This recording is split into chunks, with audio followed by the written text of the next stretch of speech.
Hi, my name is Mark Schuster with HowToWake.com. Today I wanted to talk about choosing boards, choosing bindings, and setting up your stands. So let's get right into it. What type of board warrants what type of riding? Well, really up to you, but I just wanted to show you a little bit of the construction differences so that you can make an informed decision on your own. So one of the first boards that I wanted to show you, this is the Liquid Force Witness Grind. Really awesome beginner board. This is probably going to be more of a boat-focused board, and the reason so is this is actually a compression molded board. A little bit of an older construction. It doesn't have ABS sidewalls like a lot of the newer ones, and it doesn't have flex.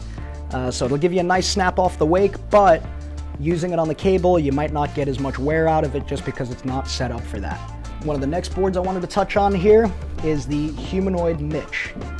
Now what makes this board special is this is a full flex board, and if you look at the sides here, it does have ABS sidewalls. What that does is that actually protects you from dents and dings and helps you keep your board looking a little bit fresher for a little bit longer. Another thing you'll notice, completely flat on the bottom. And the reason that they do this is so that you don't get caught up on any rails. So one negative is that it's going to be really buttery when you're riding and a little bit loose. So if you're not used to that, it might be something you want to look for. But besides that, going to be a really fun, playful board with a lot of flex in the tip and tail. The next board we have here is the Hashtag by Nick Davies from Hyperlite. What makes this board really cool is it's actually going to be a hybrid board, and what I mean by that is it's still going to have flex, still going to have ABS sidewalls here, but one thing you'll notice is it's got some nice chunky channels because it doesn't have fins. So what these nice chunky channels do on the side here is actually gives you a little bit more grip.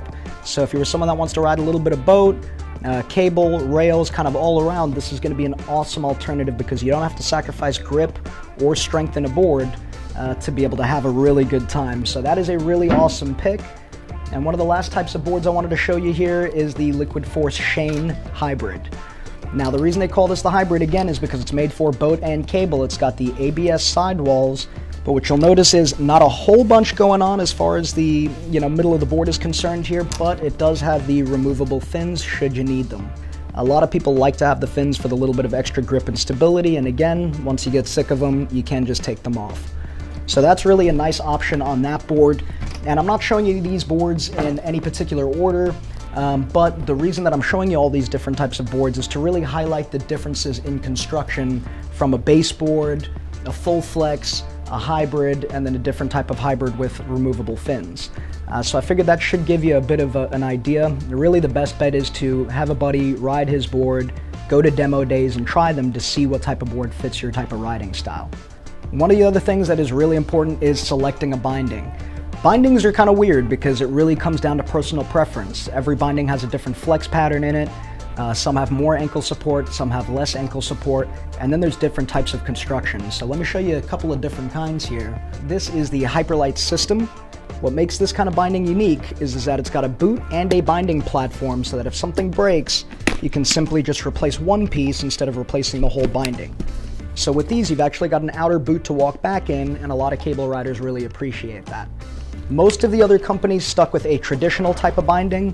These are always going to be pretty solid, and most of them really have it down to a fine science where you're going to get a really solid boot.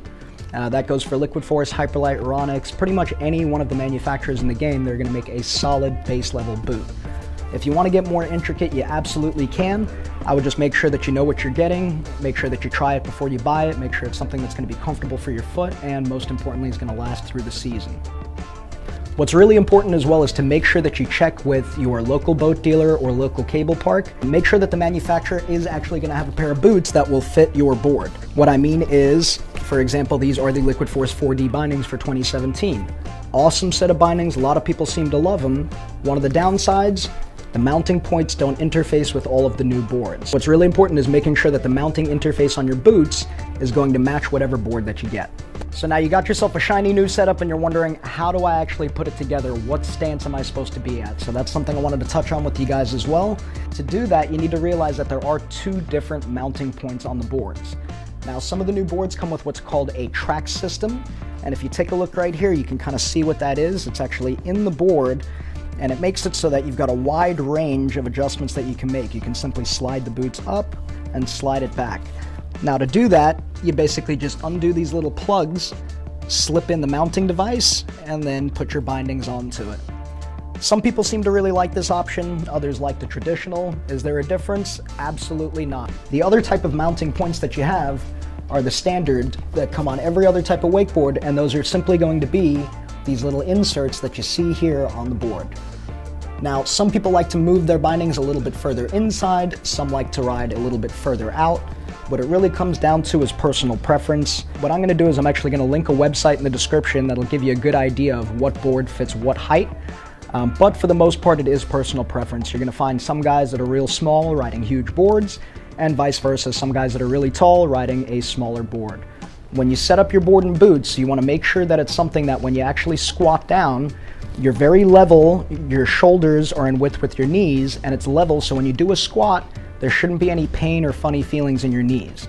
Now that's important because you're going to be taking landings on this, and you want to make sure you've got a full range of motion, so you don't want to be too skinny and you don't want to be too far out, but feel free to play with your stance and feel what feels right for you. Again, some of the other guys now are moving their bindings in and riding a bigger board that keeps their stance where they want it, but allows them a little bit more tip and tail length to be able to flex and do those types of things on the rail.